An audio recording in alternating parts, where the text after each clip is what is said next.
Hi hello ನಮಸ್ತೆ friends, welcome to my channel. This is Arjun. ಬನ್ನಿ ನಾಳೆ ಮಾರ್ಕೆಟ್ ಯಾವ ರೀತಿ ಮೂವ್ ಆಗುತ್ತೆ ಅನ್ನೋದನ್ನ ಡಿಸ್ಕಸ್ ಮಾಡೋಣ.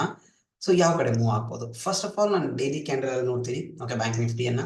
ಸೊ ಡೈಲಿ ಕ್ಯಾಂಡಲ್ ಅಲ್ಲಿ ನನ್ನ ಪ್ರಕಾರ ನನಗಂತೂ ಸ್ಟ್ರಾಂಗ್ ಆಗಿ ಕಾಣಿಸ್ತಾ ಇದೆ. 15 ಮಿನಿಟ್ ಟೈಮ್ ಫ್ರೇಮ್ ಅಲ್ಲಿ ನೋಡೋದಾದ್ರೆ still it is looking strong only. But ಒಂದು ಟ್ವಿಸ್ಟ್ ಏನಂದ್ರೆ ವೀಕ್ಲಿ ಕ್ಯಾಂಡಲ್ ಅನ್ನ ನೋಡ್ತೀನಿ.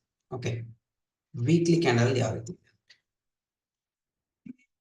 ಕಂಪ್ಲೀಟ್ಲಿ ಹ್ಯಾಂಗಿಂಗ್ ಮ್ಯಾನ್ ಕಾಣ್ತಾ ಇದೆ. ಓಕೆ, ಯಾಕಂದ್ರೆ ನಾಳೆ ನ್ಯೂ ವೀಕ್ ಸ್ಟಾರ್ಟ್ ಆಗುತ್ತೆ.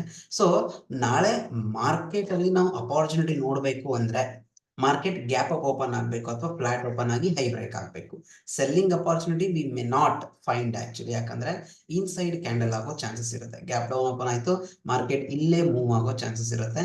ಸರಿಯಾದ ಟ್ರೆಂಡಿ ಮಾರ್ಕೆಟ್ ನಮ್ಗೆ ಸಿಗುತ್ತೋ ಇಲ್ವೋ doubt. So 15 minute time frame ಅಲ್ಲಿ ನಾನು ನೋಡೋದಾದ್ರೆ ಇಲ್ಲಿ ಸೊ ದ ವೆಲ್ ಅಪಾರ್ಚುನಿಟಿ ಬಂದ್ಬಿಟ್ಟು ನನ್ಗೆ ಕಾಣಿಸ್ತಾ ಇರೋದು. ಸೊ ಒಂದು ಸೈಡ್ ವೇಸ್ ಅಂತೂ ಆಗಿದೆ. ಕ್ಲೋಸಿಂಗ್ ಟೈಮ್ ಅಲ್ಲಿ ಇಲ್ಲಿ ನನಗೆ ಸೈಡ್ ವೇಸ್ ಕ್ಯಾಂಡಲ್ ಅಂತೂ ಕಾಣಿಸ್ತಾ ಇದೆ, ಸೈಡ್ ವೇಸ್ ಮಾರ್ಕೆಟ್. ಓಕೆ, ಈ ರೇಂಜ್ ಅನ್ನ ಬಿಟ್ಟು ಮಾರ್ಕೆಟ್ ಮೇಲ್ಗಡೆ ಹೋಗ್ಬೇಕು. ಅಕಸ್ಮಾತ್ ಇಲ್ಲಿ ಗ್ಯಾಪ್ ಡೌನ್ ಓಪನ್ ಆಯ್ತು ಅಂದ್ರೆ ಇಲ್ಲಿಂದ ಸ್ವಲ್ಪ ಸಪೋರ್ಟ್ ತಗೊಂಡು ಆಮೇಲೆ ಈ ಲೋ ಅನ್ನ ಬ್ರೇಕ್ ಆದ್ರೆ we can go for selling opportunities. ಈ ಲೋ ಅನ್ನ ಬ್ರೇಕ್ ಆಗೋವರೆಗೂ ಸೆಲ್ಲಿಂಗ್ ಅಪಾರ್ಚುನಿಟಿ ಇಲ್ಲ. ಅಂಡ್ ಈ ರೇಂಜ್ ಅಲ್ಲಿ ಏನಾದ್ರು ಇದೇ ರೇಂಜ್ ಅಲ್ಲಿ 49,950 ಅಥವಾ 49,950 ಅಂಡ್ 49,660 ಈ ರೇಂಜ್ ಒಳಗಡೆ ಓಪನ್ ಆಗಿ ಲೋ ಬ್ರೇಕ್ ಆದ್ರೆ ಸೆಲ್ಲಿಂಗ್ ಅಪಾರ್ಚುನಿಟೀಸ್ ಇಲ್ಲಿವರೆಗೂ, ಅಂಡ್ ಹೈ ಬ್ರೇಕ್ ಆದ್ರೆ buying opportunities around 50,000 round level ಇದೆ. ಅಲ್ಲೇ ಬಂದು ಮಾರ್ಕೆಟ್ ಪಾಸ್ ತಗೊಂಡಿದೆ. ಇವಾಗ 50,000 ರೌಂಡ್ ಲೆವೆಲ್ ಇದೆ, ಅಲ್ಲೇ ಒಂದು ಮಾರ್ಕೆಟ್ ಪಾಸ್ ತಗೊಂಡಿದೆ. ಅಕಸ್ಮಾತ್ ಈ ಹೈ ಬ್ರೇಕ್ ಆದ್ರೆ 50,250 ಅಥವಾ 300 ಅಲ್ಲಿವರೆಗೂ ಮಾರ್ಕೆಟ್ ಹೋಗ್ಬಹುದು. ಅದಾದ ನಂತರ ಮತ್ತೆ ನಾವು ಇವೆಂಚುಲಿ ನೋಡ್ಕೊಂಡು ನೋಡ್ಬೋದು. Okay, so all time high ಹತ್ರ ಹೋಗೋಕ್ಕೆ ಜಾಸ್ತಿ ಟೈಮ್ ಬೇಕಾಗಿಲ್ಲ. ಅಕಸ್ಮಾತ್ ಸ್ಟಿಲ್ ಮಾರ್ಕೆಟ್ ಇನ್ನೊಂದು ಸೊ ಇದು ಹೋಗ್ತಾ ಇರೋ ಸ್ಪೀಡ್ ನೋಡಿದ್ರೆ 2 to 3 days 4 days ಅಲ್ಲಿ again it will reach may be all time high also. Okay, ನೋಡೋಣ.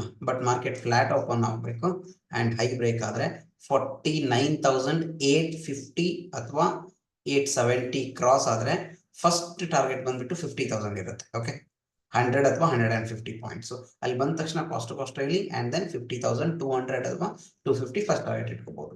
ಅಂಡ್ ಸೀದಾ exactly low break flat open ಆಗಿ ಲೋ ಬ್ರೇಕ್ ಆದ್ರೆ ಸೊ ಇಲ್ಲಿವರೆಗೂ 49,200 ಅಥವಾ 49,300 ವರೆಗೂ ನಾವು ಟಾರ್ಗೆಟ್ ಅನ್ನ ಇಟ್ಕೋಬಹುದು. ಸೊ ಇಲ್ಲಿಗೆ ಬಂದು ಅಗೇನ್ ಮತ್ತೆ ಮಾರ್ಕೆಟ್ ರೆಸ್ಟ್ ತಗೊಳುತ್ತೆ, ಯಾಕಂದ್ರೆ ಇಲ್ಲಿ ಆಲ್ರೆಡಿ ಒಂದು ಸಪೋರ್ಟ್ ಇದೆ. ಸೊ ಮೈನರ್ ಸಪೋರ್ಟ್ ಅಂಡ್ ಬಂದು ರೆಸ್ಟ್ ನೀಡಿ ಅಗೇನ್ ಲೋ ಬ್ರೇಕ್ ಆದ್ರೆ it may still go down. ಯಾಕಂದ್ರೆ ಡೈರೆಕ್ಟ್ಲಿ ಲಾಸ್ಟ್ ಅನಾಲಿಸಿಸ್ ಎಲ್ಲ ಹೇಳಿದ್ದೆ. ಓಕೆ, ಸೊ ಶಾರ್ಪ್ ಆಗಿ ಇಲ್ಲಿಂದ ಮಾರ್ಕೆಟ್ ಬಿದ್ದಿದೆ ಅಂಡ್ ಫಸ್ಟ್ ಟೈಮ್ ಇದು ರೀಟೆಸ್ಟ್ ಹೋಗ್ತಾ ಇದೆ ಅಂದ್ರೆ ಇಲ್ಲಿ ಹೋದ ತಕ್ಷಣ ಸ್ವಲ್ಪ ಮಾರ್ಕೆಟ್ ರೆಸ್ಪೆಕ್ಟ್ ಮಾಡುತ್ತೆ ಈ ಲೆವೆಲ್ಗೆ. ಇಲ್ಲಿ ಬಂದ ತಕ್ಷಣ ಮತ್ತೆ ಸ್ವಲ್ಪ ಸೈಡ್ ವೈಸ್ ಆಗಿ ಕೆಳಗಡೆ ಬಂದು ಮತ್ತೆ ಇದ್ರ ಹೈ ಬ್ರೇಕ್ ಆದಾಗ we can go for buying opportunities ಈ ಲೆವೆಲ್ ಹತ್ರ ಬಂದಾಗ. ಓಕೆ, ಸೊ ನಿಫ್ಟಿ ಯಾವ ರೀತಿ ಮೂವ್ ಆಗ್ತಾ ಇದೆ? ನಿಫ್ಟಿ ಇಸ್ ಆಲ್ಮೋಸ್ಟ್ ಸೇಮ್ ಲೆವೆಲ್ಗೆ ರೀಚ್ ಆಗ್ಬಿಟ್ಟಿದೆ. ಸೊ ರೆಸ್ಟ್ ಮಾಡುತ್ತೆ ಅಥವಾ ರಿವರ್ಸ್ ಹೊಡೆಯೋ ಚಾನ್ಸಸ್ ಇದೆ. ಸೊ ನಿಫ್ಟಿ ರಿವರ್ಸ್ ಹೊಡಿತಾ ಇದೆ ಅಂದ್ರೆ ಬ್ಯಾಂಕ್ ನಿಫ್ಟಿನೂ ಸೇಮ್ ರಿಯಾಕ್ಟ್ ಆಗುತ್ತೆ. ಸೊ ಇಲ್ಲಿಂದ ಫ್ಲಾಟ್ ಓಪನ್ ಆಯ್ತಾ, ಹೀಗೆ ಕೆಳಗಡೆ ಹೋಗ್ಬೋದು. ಅಥವಾ ಗ್ಯಾಪ್ ಅಪ್ ಆಯ್ತಾ, ಗ್ಯಾಪ್ ಅಪ್ ಆದ್ರೂ ಕೂಡ ನಾವು ಸೆಲ್ಲಿಂಗ್ ಅಪಾರ್ಚುನಿಟಿನ ಹುಡುಕ್ಬೇಕು. ಯಾಕಂದ್ರೆ ಇಲ್ಲಿ ಆಲ್ರೆಡಿ ಒಂದು ಗ್ಯಾಪ್ ಕ್ರಿಯೇಟ್ ಆಗಿರುತ್ತೆ. ಸೊ ಓಪನ್ ಆದ್ರೆ ತುಂಬಾ ಗ್ಯಾಪ್ ಅಪ್ ಒಂದು 200 300 ಅಥವಾ 200 ಪಾಯಿಂಟ್ ಗ್ಯಾಪ್ ಅಪ್ ಆದ್ರೂ ಕೂಡ ಸೆಲ್ಲಿಂಗ್ ಅಪಾರ್ಚುನಿಟಿ ನಾವು ನೋಡಬಹುದು.